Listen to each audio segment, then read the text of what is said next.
একটা সময় যখন মনে হচ্ছিল ভারতের ভাগ্য লেখা হয়ে গেছে ইংল্যান্ডের জয়ের কালি দিয়ে, ঠিক তখনই তিলক ভার্মার ব্যাট হয়ে উঠল ভারতের ত্রাণকর্তা।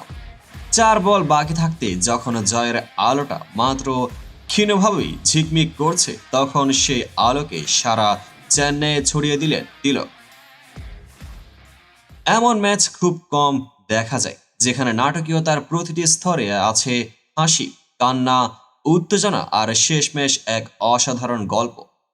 তিলক ভার্মা নামটা শুনে কি মনে হয়? সাধারণ একজন ব্যাটসম্যান?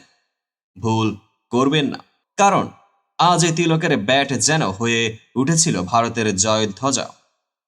দক্ষিণ আফ্রিকায় জোড়া ১৭ রানের পর চেন্নাইয়ের ঘূর্ণি উইকেটে এমন ব্যাটিং! তিলক আবারও প্রমাণ করলেন বীরের জন্ম মাঠেই হয়। যখন পরপর উইকেট হারিয়ে ভারতীয় ডাক আউটে হতাশার ছায়া, তখন ঠান্ডা মাথায় তিনি পুরো চাপ নিজের কাঁধেই তুলে নিলেন। স্রেফ তিলক নন, তিনি যেন ছিলেন গোটা ভারতের প্রতিচ্ছবি। সূর্যের এই কথায় কিন্তু গভীর বার্তা আছে। শুধু আগ্রাসন নয়, ক্রিকেটে প্রয়োজন বুদ্ধি আর স্থিরতার মিশ্রণ। তিলক সেটা শিখিয়েছেন। একদিকে তার বড় শট, অন্যদিকে সুন্দরকে সাপোর্ট দেওয়া, ঠিক যেন দাবার মতোই পরিকল্পিত খেলা। এবং কি বলবো রশিদ ভাই, ক্যাচ ফসকে ম্যাচ ফসকালেন।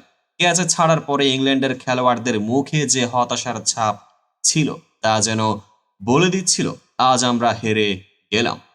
তিলকের ইনিংসের সময় আমাদের সবার মুখে একটাই প্রশ্ন ছিল, এই ছেলেটা মানুষ নাকি ব্যাট হাতে ক্রিকেটে দেবতা? তার প্রতিটি শট যেন বলছিল ম্যাচ শেষ না হওয়া পর্যন্ত কিছুই শেষ নয়। বন্ধুরা, ভারত শুধু ম্যাচ জেতেনি, বিশ্বকেই দেখিয়ে দিয়েছে কিভাবে চাপের মুখে লড়াই করতে হয়। আর তিলক বর্মা, তিনি এখন শুধুই এক প্লেয়ার নন, তিনি ভারতের আশার প্রতীক।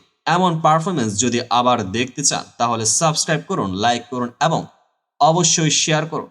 তিলকের ব্যাট যেন এঁকে দিল কপালে ভারতের জয়ের তিলক। চেন্নাইয়ের আকাশে যেন ভেসে উঠল একটাই ধ্বনি, ভারত মাতার জয়। এমন আরো নাটকীয় মুহূর্ত দেখতে আমাদের সঙ্গেই থাকুন, কারণ আমরা আছি আপনাদের পাশে, ঠিক ক্রিকেট মাঠের মতোই। পেজটিকে এখনই ফলো করুন। দেখা হবে পরবর্তী আপডেটেড ভিডিওতে।